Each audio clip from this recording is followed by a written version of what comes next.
Programme میں خوشامدید ناظرین. آپ کی باتیں لوگوں کو سمجھ کیوں نہیں آتی؟ Okay let me put a more serious twist to this question. آپ یوتھ کی بہت بات کرتے، بہت اچھی بات ہے. پاکستان الحمدللہ دنیا میں کے ان چند ممالک میں سے جو یوتھ فل کنٹری، تو اگر آپ ٹیپ کر رہے ہیں یوتھ کا ووٹ تو بہت اچھی بات ہے آپ کے لیے، گڈ فار یو. جو زیادہ میچور لوگ ہیں، نوجوان رسولہ جن کو کہتے تھے، جو بالغ لوگ ہیں، وہ آپ کی بات کیوں نہیں سمجھتے؟ وہ آپ کی طرف کیوں نہیں آتے؟ آپ کے ساتھ کھڑے کیوں نہیں ہوتے؟ طلعت، سب پاکستان میں جو تبدیلی چاہ رہے ہیں وہ ہمارے ساتھ آئیں گے. جتنے تبدیلی چاہ رہے ہیں آپ بھی انشاءاللہ آئیں گے ہمارے ساتھ. کیونکہ جو پاکستان میں اس وقت حالات ہیں، یہ جو مایوسی کا عالم ہے، لوگ اللہ کئی دفعہ ایک ملک کو دھکیلتا ہے اس طرف اپنے آپ کو تبدیل کرنے کے لیے، اور وہ کہتے ہیں میں کبھی، قرآن کی آیت ہے، میں کبھی کسی قوم کی حالت نہیں بدلتا جب تک وہ خود اپنی حالت بدلنے کی کوشش نہ کرے. ابھی کیسے تبدیل ہوگا؟ اب آپ دیکھ رہے ہیں کرپشن کی انتہا ہے، قانون کا نام نہیں ہے، لوٹ مار ہو رہی ہے، وہ لوگ جن کو جیلوں میں ہونا چاہیے وہ اوپر ان کو پولیس اسکورٹ کر رہی ہے. یہ کیا ہوگا اب اس طرح؟ یعنی کہ آگے تو کوئی اندھیرا ہے. تو لوگ آپ بات سمجھ رہے ہیں؟ میں سمجھتا ہوں کہ اگر آج نہیں بھی سمجھ رہے تو جب الیکشن ہوگا یہاں سارا پاکستان سمجھ جائے گا. کیونکہ پاکستان یہ جانتا ہے کہ ایسے اب ہم آگے نہیں چل سکتے. میں پھر سے بات کر رہا ہوں، کرپشن اور ٹیکس، کون کرپشن ختم کرے گا اور ٹیکس کون اکٹھا کرے گا؟ وہ کرے گا جو خود اپنے آپ کو پہلے اپنے سے احتساب شروع کرے گا، وہی کرپشن ختم کر سکتا ہے. اور ٹیکس جو خود پہلے دیتا ہے اپنا ڈکلیئر کرے گا، پھر وہی ٹیکس اکٹھا. Let's take another question here. جی اگلا سوال دیجیے گا. جی میں ذرا عمران خان صاحب سے یہ پوچھنا چاہوں گا، ویسے تو میں ان کا بہت بڑا فین ہوں، لیکن میں ان سے یہ پوچھنا چاہوں گا کہ عمران بھائی آپ ہمیشہ جو ہے نا وار آن ٹیرر اور دہشت گردی کے بارے میں ہمیشہ بات کرتے رہتے ہیں، یہ ہو گیا وہ ہو گیا، لیکن آپ نے کبھی اکنامک کرائسس اور معاشی حالات کے بارے میں کبھی بات نہیں کی جو ملک میں ہمارے چل رہے ہیں. میں عمران خان صاحب سے یہ سوال کرتا ہوں کہ کسی بھی جگہ پہ اسلامی کوئی بھی ملک دنیا میں موجود ہے جس کا آپ چرچا کرتے ہیں؟ دوسرا، آپ دہشت گردی کے خلاف بات کرتے ہیں، لیکن اس کا حل بھی تو بتائیں کہ اس کا حل کیا ہے، اسے کس طریقے سے روکا جائے. دوسرے نمبر پہ آپ کی پارٹی کا جو انصاف کی بات کرتے ہیں، آپ کے پاس معاشی پروگرام کون سا ہے؟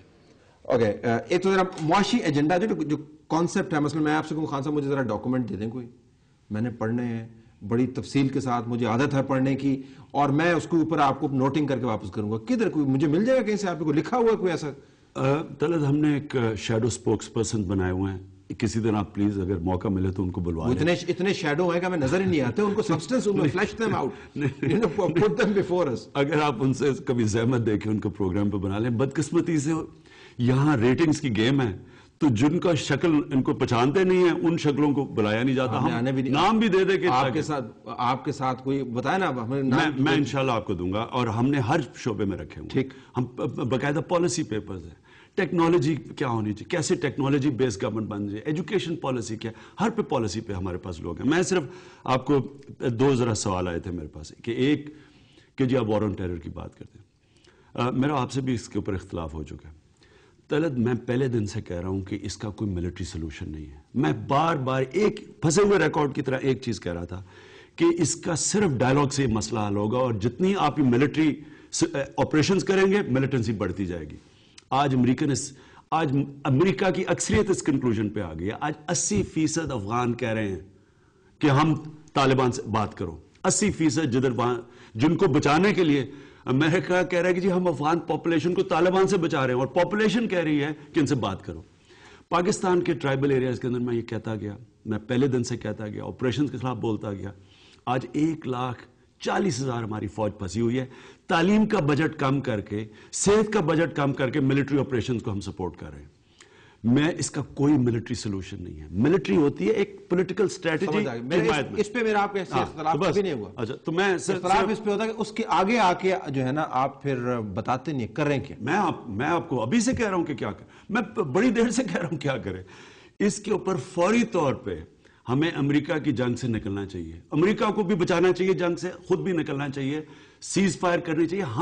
ہم ہی کر سکتے ہیں. اگر آج کوئی امریکہ کی مدد کر سکتا ہے ڈائلاگ میں اور political settlement, Pakistan role play کر سکتا ہے. فورسز وڈرا کریں وہاں سے، ہمیں فورسز سیز فائر کر دیں، ادھر اپنے سیز فائر کریں. ہم تو فال آؤٹ ہے ادھر جو ہو رہا ہے افغانستان میں ان کی مدد کریں، بجائے نارتھ وزیرستان آپریشن شروع کر کے اپنا اور بیڑا غرق کریں. اگر بات کس سے کرنی ہے، اگر یہاں افغان طالبان ہیں بھی تو ان سے ہم بات کر سکتے ہیں. کون کرے گا؟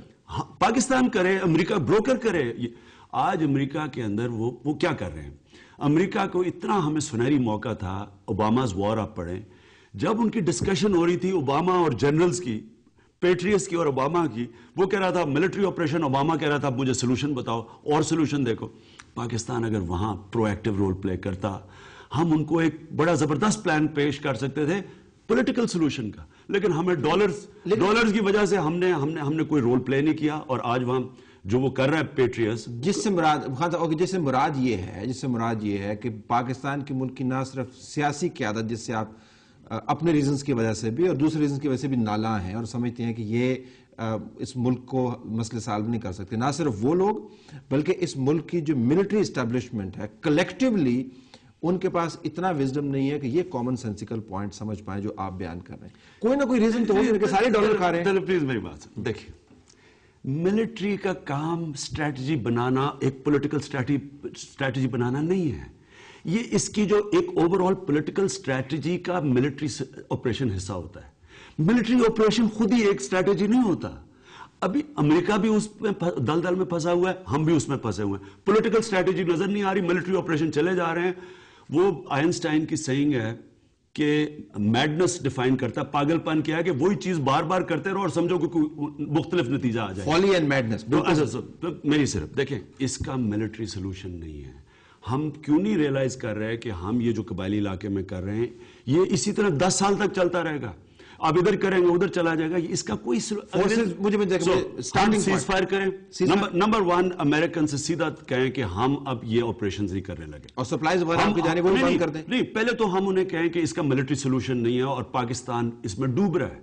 ہم اصل تو کولیٹرل ڈیمیج پاکستان ہے اس جنگ کا. اور یہ بائی دی وے یہ میرا نہیں, امریکنوں کے اینالسٹ کی بھی یہی تھنکنگ ہے. ہمیں اس میں سے فوری طور پہ سیز فائر کریں اور امریکہ کی مدد کریں پولیٹیکل سیٹلمنٹ کرنے کی, کیونکہ ابھی ہمیں پھر موقع آئے گا. کیونکہ یہ جو فیل ہونی ہے نا سرج, اس کے بعد ایک اور سنہری موقع آنا ہے کہ ان سے کہے ڈائیلاگ, ہم ایران کے ساتھ مل کے, پاکستان اور ایران مل کے امریکہ کی مدد کرے پولیٹیکل ڈائیلاگ میں اور وہاں پولیٹیکل سیٹلمنٹ کروائے, براڈ بیس گورنمنٹ کی کوشش کرے. جیسے ہی وہاں ختم ہوگی جنگ, یہاں سے آپ قبائلی علاقے میں آپ کی جنگ ہی ختم ہو جائے گی. اور جو وہ دوسرے دہشت گرد ہیں, یہ جو سیکٹیرین دہشت گرد ہیں, ان کو آپ بڑی 90 دن میں آپ ختم کر سکتے ہیں. ایک دفعہ آپ کی قبائلی علاقے کی جنگ ختم ہو جائے. 90 ڈیز کا ذکر نہ کریں. میں 90 ڈیز اس لیے کہہ رہا ہوں, میں 90 ڈیز اس لیے کہہ رہا ہوں کہ جو بھی چینجز میجر ہوتے ہیں نا وہ 90 ڈیز. مجھے ضیاء الحق صاحب کی 90 ڈیز یاد ہے. Anyways thank you very much. کچھ سوال رہ گئے. ایک صرف انہوں نے کہا تھا کون سی مسلمان گورنمنٹ, انہوں نے کہا نا ترکی کی گورنمنٹ. دیکھیں اسرائیل کے ساتھ اس کے تعلقات ہیں, ہمارے بھی ہونے چاہیے, لیکن سٹینڈ دیکھیں انہوں نے جو غزہ کے اوپر سٹینڈ ہونا چاہیے کہ نہیں ہونے چاہیے اسرائیل سے تعلقات.